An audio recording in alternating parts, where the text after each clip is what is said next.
ओम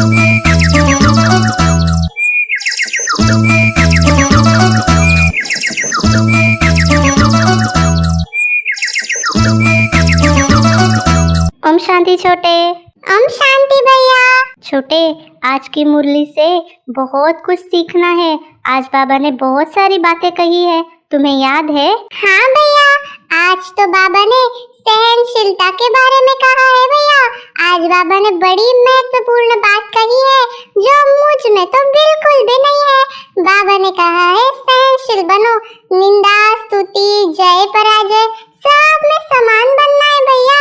सुनी सुनाई बातों पर कभी विश्वास नहीं करना होता है। बाबा ने ये भी कहा भैया, फालतू पर चिंतन में जाना, वाहियात बातों में जाना, ये सब गिरती कला का कारण बनता है। इसलिए अपना समय बहुत संभाल के यूज करना चाहिए।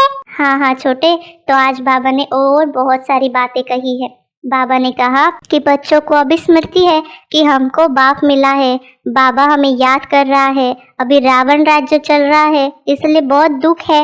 और तुमको पता है कि भक्ति मार्ग से हम उतरते आए हैं। ड्रामा का राज बुद्धि में है ना, मुख से कुछ कहने का भी नहीं है। हम उनके हो गए, इसलिए जास्ती ज्ञान की दरकार नहीं। बाप के बने तो बाप की जायदाद के मालिक हो गए। कुछ कर्म इंद्रियों से करने का नहीं रहता है।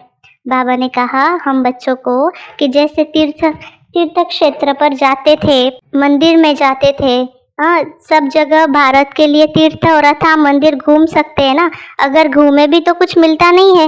बाबा ने कहा वहाँ घंटा घड़ियाल आदि कितना घमसान करते हैं। या तो घमसान की बात नहीं है, न गीत गाने हैं न तालियां बजाने की बात है। मनुष्य तो क्या क्या नहीं करते, अथाह कर्मकांड करते हैं।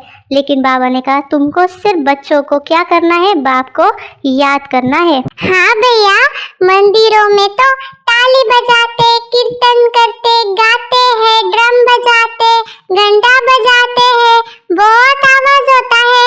वो समझते हैं हम भगवान को गीत गाकर जगा रहे हैं। लेकिन भैया, भगवान सोता थोड़ी है जो उसे जगाना पड़ेगा।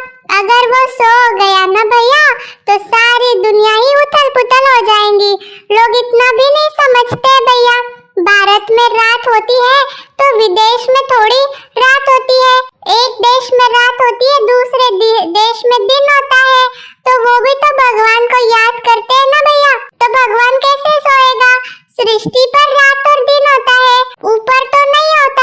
इसलिए भगवान तो कभी सोता नहीं है भैया। इसीलिए बाबा कहता है ये सब बातें को छोड़ दो और सिर्फ बाबा को याद करो। हाँ छोटे, आज बाबा ने ये भी कहा है कि निंदा स्तुति में नहीं जाना चाहिए। बहुत है जो जट बिगड़ पड़ते हैं। किसने उल्टा सुल्टा कुछ किसको सुनाया, क्योंकि आजकल बातों की बनावट तो बहुत है ना। कोई ने कहा तुम्हारे लिए बाबा ये कहते हैं कि इनको देहाभिमान है, बाहर का शो बहुत है। ये किसी ने सुनाया, बस बुखार चढ़ जाएगा, नींद भी फिट जाएगी। आधा कल्प मनुष्य ऐसे है जो कोई को भी जट बुखार चढ़ा दे, जट पीले हो जाएंगे। तो बाप कहते कोई भी ऐसी वाहियात बातें नहीं सुनो। बाबा ने कहा किसी की निंदा नहीं करनी चाहिए। बाप तो समझाने लिए कहते हैं। उल्टी सुल्टी बातें एक दो को सुनाने से अच्छा बच्चा बिगड़ पड़ता है। तो ट्रेटर बन वाहियात बातें जाकर एक दो को सुनाएंगे।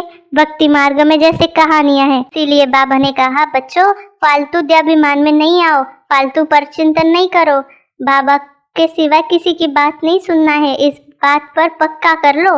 बाप रे भैया, देखो मैं सोचता था लोग मेरे लिए ही ऐसा कहते हैं।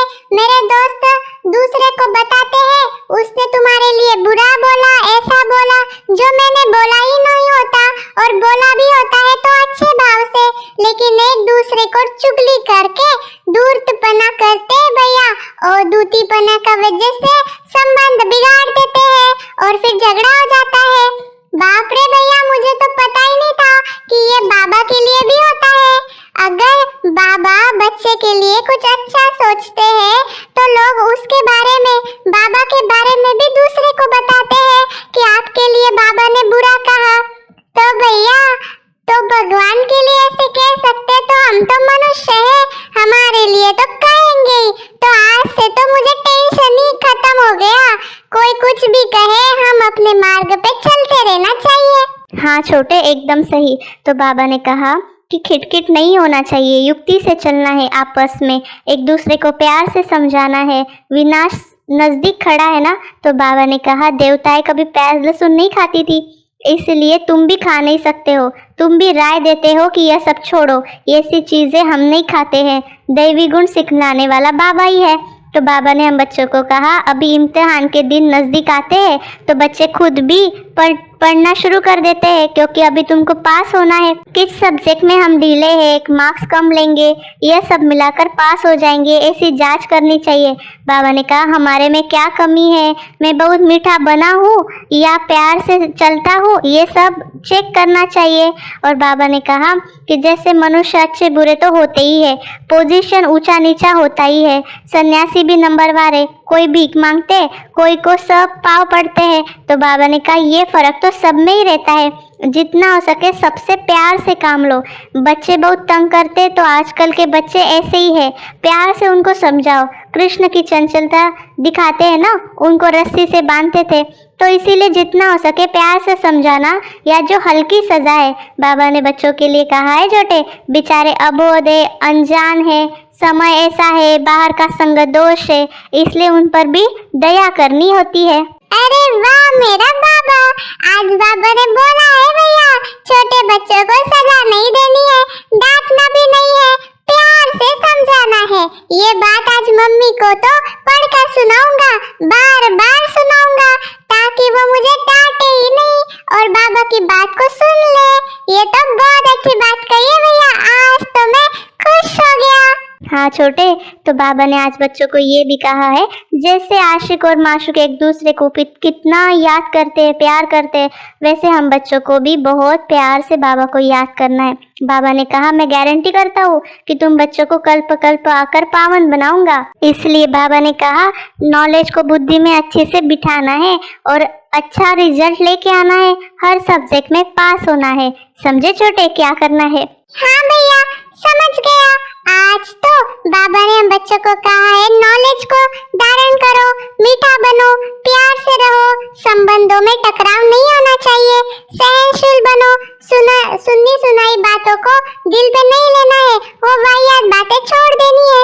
हाँ छोटे, तो आज बाबा ने हम बच्चों को वरदान दिया कि कर्माती स्टेज पर स्थित हो, चारों ओर की सेवाओं को हैंडल करने वाले सिद्धि स्वरूप भव। बाबा ने स्लोगन में कहा परमात्म प्यार की पालना का स्वरूप आपकी सहयोगी जीवन है। ओम शांति। आप सभी को हम छोटे बड़े की कॉन्वर्सेशन कैसी लगी जरूर कमेंट्स करें। इस चैनल को लाइक, सब्सक्राइब और शेयर करना मत भूलिएगा। ओम शांति।